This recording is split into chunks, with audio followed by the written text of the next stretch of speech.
என்னுடைய ஃபேமிலி வந்து Roman Catholic family அவங்க. நான் வந்து இங்கே ரெக்கார்டிங் வந்த பிறகு வந்து நான் டீல் பண்ண நபர்கள் எல்லாருமே யாருன்னு கேட்டிங்கன்னா பெந்தகோஸ்தே பாஸ்டர்ஸு சிஸ்டர்ஸு, விசேஷமாக சிஸ்டர் சாரா நவரோஜி உங்களுக்கு கண்டிப்பாக தெரிஞ்சிருக்கும். இந்த நாட்களில் இருந்த எல்லா விதமான சாந்தி சாலமோன்லேருந்து பலவிதமான ஊழியக்காரங்கள் எல்லாத்தருடைய பாடல்களை பதிவு செய்வதற்கு ஆண்டவர் எனக்கு உதவி செய்தார்.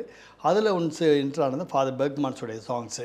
ஸோ அவருடைய பாடல்களுக்கும் அவருடைய அந்த தேவ மனிதரை சந்திப்பதற்கும் அவருடைய பாடல்களுக்கெல்லாம் சேர்ந்து இணைந்து வேலை பார்ப்பதற்கும் ஆண்டவர் உதவி செய்தார்.